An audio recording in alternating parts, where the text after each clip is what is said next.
Welcome to Cape Cod, candidate Scott Lively. This is my wife, Pam Scannell, and my name is Stephen Scannell. Hello. And we're here at the Gun Club, the Cape Cod Gun Club.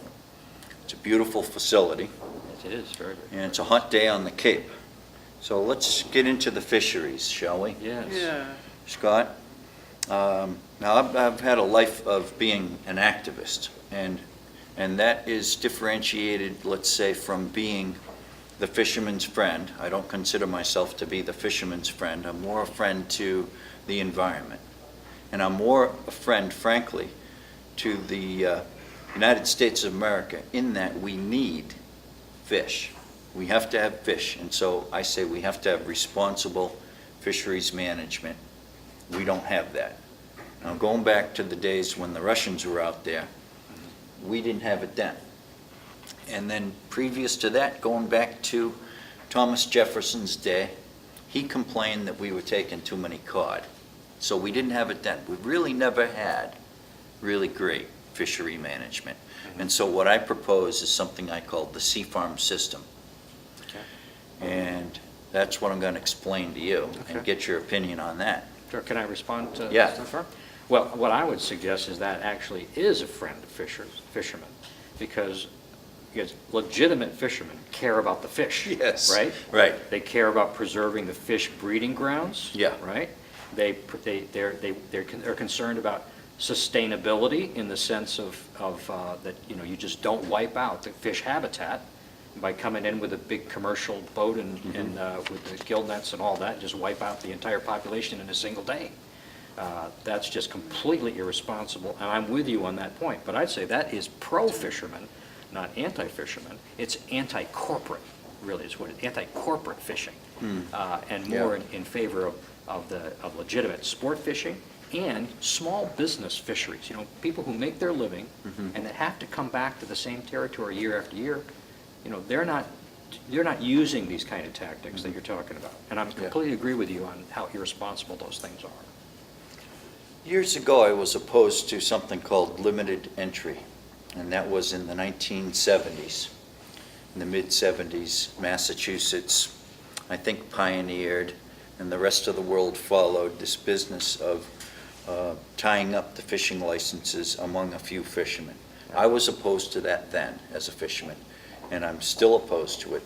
But on the other hand, I offer alternatives, which are based on equal opportunity for all Americans. Well, that's what the whole concept of commonwealth is. Right. Right. It's the commonwealth.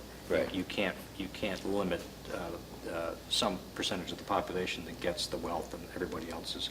And that's what the fish are. It's a natural resource. It belongs to everybody. And there needs to be a system of equity, of fairness among the people who want a share of that resource. Exactly. Yeah. Yeah, that's my stand, what you just said. Can I just say Yeah. one more thing? My ancestor, I'm an 11th generation Bay Stater. My ancestor was Roger Conant, right? He was the first governor and the founder of Salem, and he was a salter. So basically, he worked with the fishing community to preserve the fish that they caught. This is back in the 1620s and 1630s. Wow. Yeah, right at the very beginning. He was like he came like in 1624, he arrived. And immediately, was integrated with the colony that already existed. And he went from the Plymouth colony to Cape Ann and really established fishing there. So this is in my blood. It is. It is, and so is governing, by the way, is in my No blood. kidding. He was the first governor of this area. And in fact, Salem was renamed Salem in honor of Jerusalem, the city of peace, because the British company that had ownership of the land, they wanted a different governor, and they wanted Roger Conant to step down, which he did graciously, and he got his supporters not to fight the supporters of the new governor, and because he was so diplomatic and gracious about it, they renamed the territory Salem. So that's where the name comes from. Whoa, I that's never pretty knew cool. that. Yeah, and I have that same pursuit. In fact, as an attorney, my first office that I opened was the Christian Mediation Center. to do mediation and arbitration, to help people resolve their differences outside of court in a way that's mutually beneficial. And the same thing with the fishing situation, right? Whenever you have a bad policy that leaves people angry, right? Something's wrong with that system, because everything should be win-win. Right. Right? That all the participants should be able to walk away from some kind of agreement feeling that, yeah, that was the right thing to do. And that the only people that aren't going to cooperate and aren't be happy with what you're talking about are people that just have a sort of a selfish, predatory... Vested interests are very big with the fishing industry, and you may know about, there was a big controversy about one man who owned about 30 or 40 fishing boats in New Bedford, and these licenses or permits for these boats can be worth $3 million each. And that's just for fishing rights. Wow. Now, that doesn't count the value of the boat, which might be worth half that much. Yeah. So when I'm talking about changing systems, I'm actually talking about your balance sheet if you're a fisherman. Yeah. So you're going to be on edge. You're going to hate my guts if I'm saying to you, Well, if you're the rich guy that's got to control the whole system, he's not going to be happy, but everybody else... well, the That's kid in being high edged school out, right? who has no rights to be a fisherman, the kid getting out of University of Rhode Island or whatever, School of Fisheries, see, they have no rights to enter into the fishery. And I have always thought that is not a good thing. That's not right. We can't do that. Well, it was sold as, well, we have to do it for now, and we'll fix all this stuff later. Yeah. So Well, these it's always about the money, right? That's right, exactly right. So my proposal is that we have a pick-your-own-strawberries approach. You have a farm, and you go with a basket and pick some strawberries. There are some rules about take care of the strawberries. You can't pull them all up. And then you pay by the basket. Right, you pay by what you consume. Right. Yeah. So with Yeah. a sea farm system, with my system that I've been pushing for decades now, it's a poundage-based allocation system. And that would actually penalize those fishermen that are killing all the small fish and throwing them away.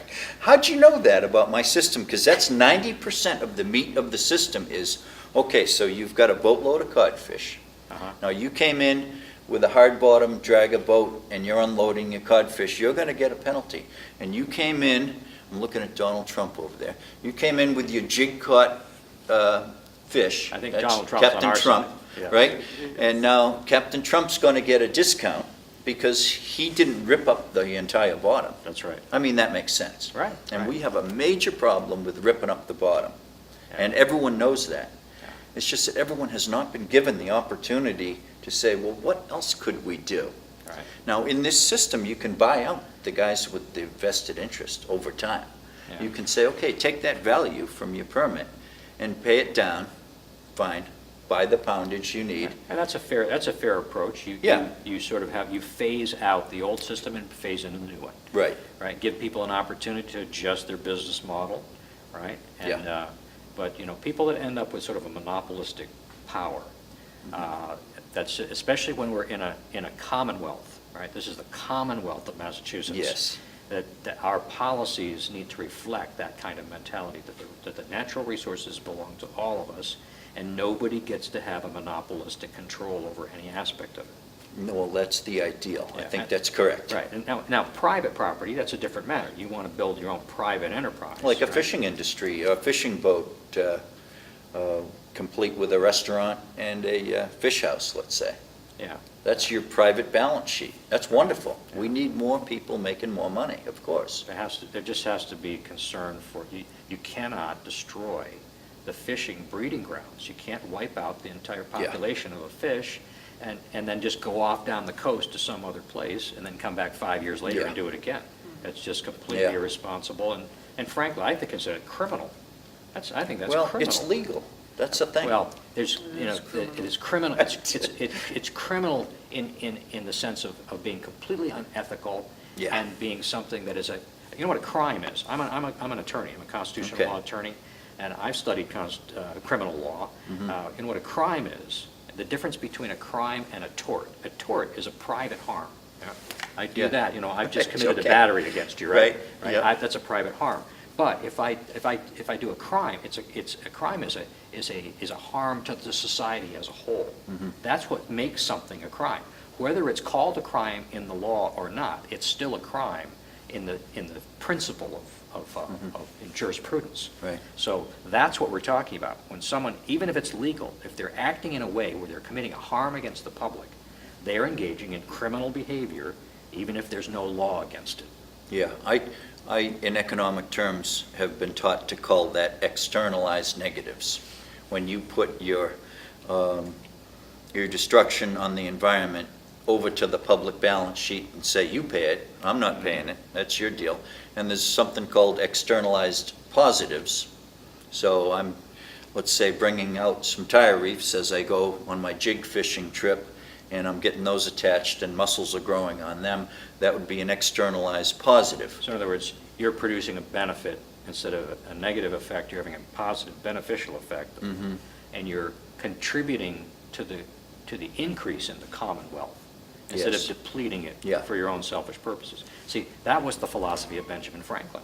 Yeah. Benjamin Franklin was a true patriot, and many of the things, his inventions, he just gave them to the public, right, as Right. public domain, right? Where is that model today, right? I'd like to do that with all my things here. I've got a lot of ideas on my clipboard that I've been working on for many, many, many years, and I'd just like to get them patented, published, and then given over to the National Marine Fisheries Service. Yeah, see, that's the kind of, that's the Benjamin Franklin mentality and Yeah. model.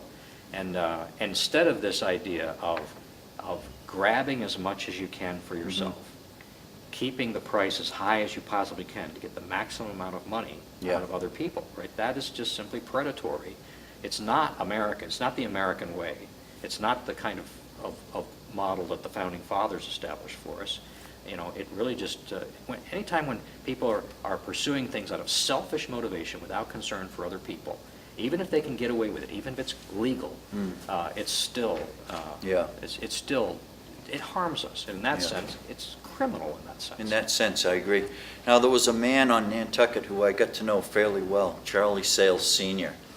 He was fishing on George's Bank as a young man, and I knew him as a younger man. He was much older. And he just, for moral reasons, couldn't go along with the modernized fisheries systems. And he would just really be tied to fishing responsibly. And when we ruined George's Bank many years ago in the 20s and 30s, let's say, we were really ripping it up. And he taught me that back then there were all kinds of people objecting to that. So this is nothing new. With my sea farm system that I think most people would like, whether they're left-wing people or right-wing people, most people recognize. It's Hey, not a it isn't. a left versus right issue. I don't You think know what it is. Actually, it's a natural versus artificial, right? Mhm. That a natural approach to fisheries is healthy, holistic, it produces life, it's sustainable. An artificial approach is basically just, it's something that works against the natural order. It actually produces sterility, right? Because it wipes out the fish. Well, we don't have codfish. Provincetown was named because, you probably know this, it was a province of Boston. And No, that's I how it didn't- got I its didn't know name. that, No kidding. I didn't even know that, no. Well, I'm teaching you something Yeah, then. That's yeah. pretty good, huh, Good. honey? Why don't you bring up something that you asked me to bring up? How about bring up the, what's the radio station that we both like? 88.3, 88.3, Renew FM. Renew FM. Do you listen to that ever? Well, I'm based currently in Worcester because it's central to the Okay. state, so I can get That's around a- easier. That's a religious station out here that we love. Yeah, it's Just wanted to great. give them Well, I'm a plug. pastor, in Yeah. addition to being a constitutional law attorney. And so, when I'm talking of these things, I'm really focusing on ethics. Because really, Ethics, what yeah. all this comes down to, almost every problem that we have in Massachusetts comes down to a decline in ethics, right? I agree. Like the fishing, what you're talking about. Yes. All these things you're talking about, it's just unethical behavior. Right. They do it because their lobbyists got the legislature to change the law to make it possible for them to do it, but it's still unethical. Well, it was a panic situation. First, we had the Russians, And I saw them out there when I was a boy out fishing. That's how That was the far back. Soviets. Those weren't, it wasn't really Russians, Soviets. Soviets. You're right. They were communists. Right. And it's different. See, the Russians today aren't communists, they're anti-communists. Yeah. Yeah. Well, they had all the Polish boats out there. They had every flag under the sun, under their Right, domain. because they were all part of the Union. Soviet Union. Right. Yeah. So anyway, we used to wave to them, and I was taught, don't resent these guys. These guys are just on the boat, they're just fishing. Yeah. Don't resent them. Yeah. And government that's how policy. far I go back. Yeah. Well, you ever watch the movie The Russians Are Coming? The Russians Are I Coming? love that movie. Isn't that great? Yeah, that was a good movie. And that taught us something, that Yeah. movie, about, back then, it taught us that, the people in Russia were lovely people, just like we are lovely people. But they were under the jackboot of the communists, right? Yeah. Becoming godless, they hated God, they believed Mm-hmm. in state power above everything else, right? Everything belonged to the state. Right. And that every person belonged to the state, parents don't have rights over their kids, and et cetera. Which is It exactly was what like we have at Beacon The Hill. Wizard of Oz, the Wicked Witch of the West Yeah. ran the show downtown. Yep. Okay? Yep. That was it, period. That's exactly End right. of discussion. Well, and Beacon We don't Hill- want that here. Beacon Hill Right. is following the Soviet model. Yeah, I heard Actually. you mentioning this, and Yeah. I had to think about that for quite a while. Look what the founding fathers gave us. They had local control, government under the control of the citizens, limited powers delegated to the government, right? And that we had the ability to keep everything close to us. The further that government gets away from the people, the less accountable it is, the less transparency that it is. Exactly. And what the Marxists have always tried to do is centralize all the power in one place, right? A statist system, right? And remove all of the systems that the founders gave us. I want to get back to those. What Oh, you're yes. talking about is getting back to I those, heard too. you this morning on WXTK. Yeah. I thought that And was a I good just idea. had to, my heart skipped a beat. When you were talking about local social services, I have a system that I call the town nurse-based system of social services, where you have a 7-man board of town nurses, and they're elected locally, and it gets all complex from there, but it's actually pretty good and pretty simple. No, So that I sounds like was, a great idea. I'd like to talk to you about that. and I've worked on that for years, and my mom was a town nurse, I'll Yeah. have you know.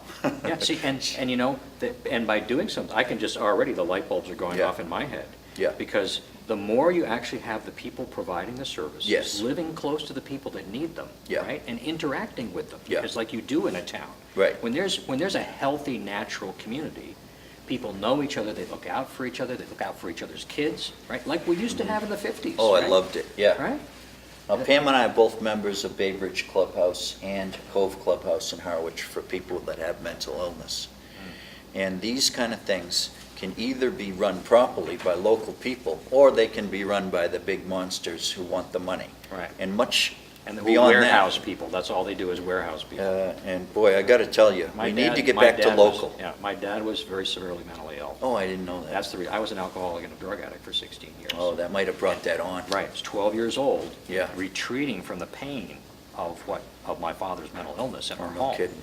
I went into alcoholism at 12 years old. And my sister then later developed a pretty serious mental illness. She's now passed away. Yeah. So the mental health problems that's central to me.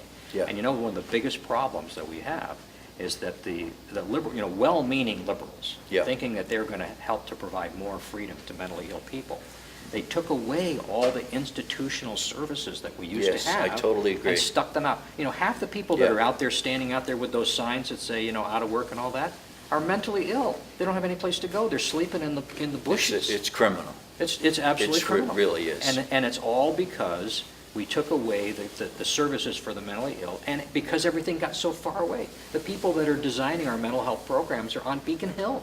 They never see these people. They never interact with the people that actually need the services. They have no idea what their lives are like. So when you bring it down to the local community, like my wife and I, we started an inner city mission in Springfield, right? And that's what we do. We work with the mentally ill. We know them Yeah. personally. Right. Yeah, Well, one of so- the best people in this industry would be Heather Lowe, and she was a director at Bay Bridge Clubhouse. I'd like to introduce you to Sure. her. She's on Facebook. Yeah. She was absolutely the best, and the best people generally have been through the mill. Yeah, okay? right, it's the school of hard knocks. She was a right? true advocate, Mhm. and there was a political fight, and she lost her job. And now she's selling donuts at Dunkin' Donuts, whereas she was one of the most gifted, I would say the most gifted person in the field that I've ever met in my Yeah, life. me too. Well, the Lord has a way of working things around. Yeah, right? hopefully, yeah. And so people with real talent can be plugged in where they really belong. See, that's my approach Yeah. to things. Yeah. Like, enough of this patronism. Oh, right? my Enough of this God, yes. patronage that's going on. Yeah. You know, giving plum jobs just because Yes. somebody made a political donation. We need things based on merit and natural talent, not credentials. Right. You don't get a job just because you got a Harvard degree. Right. You get a job because you have aptitude You for work the your job, way up right? the ladder. Right, and someone who's Right. learned from personal experience, like the woman you're talking about, Heather, I don't know yeah. her, but Heather, I can tell just by the way you talk about her, right? Oh. That she has natural talent in the thing that she does, right? Oh, my That's God, the yeah. kind of people we want to plug in to the places that they're going to have the greatest positive effect on the rest of society. No one who has a talent like that should be selling donuts at Dunkin' Donuts. Well, right? she lost her job because we went for freestanding with the deed. We went against the agencies who were lording over these clubhouses for profit. So my political opinion is freestanding for the clubhouses, and with the deed means later on, you add housing. You own the clubhouse, and then you start adding housing. People with the mental illness love to live together, believe it or not. They don't want to be all scattered out. Right, and because it's, people like to have fellowship with those they feel comfortable with. And it's, and when you know. And safe. Right, and safe, because someone who's like you, right, is a person that is gonna understand what you need, right? So, as long as the environment that they're in has safeguards, right, protections for things that are outside the scope of their ability to cope with, right? Yeah. But other than that, you create a community, and people have the maximum level of personal freedom and self-sufficiency. That's the best life that you can have, right? To be able to live to your full potential. Yeah. right? Genuinely full potential. And not be treated like you're some kind of a cash cow, right? Because that's what the left does Yes, with these yeah. social services. Every one of these people, permanent government dependents, they're cash cows, right? And they're not treated like human beings. And even the ones that have the ability to move up and move to the next level, they're kept down because That if they is let true. them go, they would Yes. lose the money stream. And I could argue that point for an hour. I Yeah. know it's true, Yeah, and it's unethical. yeah. I like the way that you think, I really do. You have a very good Well, creative my mind. dad was a Yeah. political activist. He said, "Oh, I'm not a political." He was chairman of every committee he was on. Yeah, but the ability a person who is genuinely oriented toward problem solving, right? Yeah. And doing it in a way that can produce practical guidelines for how to make things Yes. happen in the right way. Yeah. You're the most dangerous person for tin horn dictators, right? Oh, they're my enemy and I'm Right. their enemy. And I can It's just tell oil right and now, water. right? You've probably been bashing your head against the wall for your entire life. It's okay. Yeah. Yeah. But it's not okay in the sense that here you are. Well, it's a after all these value years. to the public that is not being used, basically. People like me aren't being See, used. that's why natural aptitude needs to be rewarded. Yeah. We have to have a system that rewards natural aptitude and Yeah. doesn't just simply reward credentials and institutional policies. Right.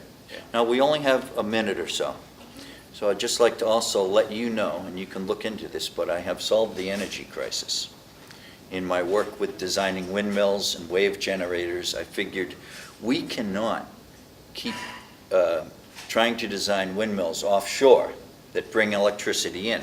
So I went with hydrogen, compressed air, and oxygen-rich compressed air.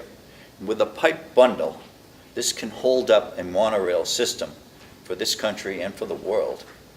And that is a green grid. I call it the Green Grid T. So I'll talk to you maybe more about that later on. You have hydrogen fuel cells and. Hydrogen is the green fuel of the future. Yeah, hydrogen. I've been monitoring hydrogen fuel cells for a long time, Mm-hmm. waiting to see them develop, and they really sort of dropped out. Yeah. And I don't know why, but I think I believe that actually is the future because it produces. All right, you're going to get clean water. liberal votes. People who are on the left of center, on the political spectrum, will vote for you. If you make sense on this issue. Yeah. Because all these liberals are crazy Well, with, look, we it's need a- to make progress, and we Right. need to wrap it up, so to be in the time zone. Okay. Is there anything you'd like to No, I just finish say up that- on, Pam? Would you like to say Well, anything? Prayer and Pizza, I have a show, Prayer and Pizza, Yep.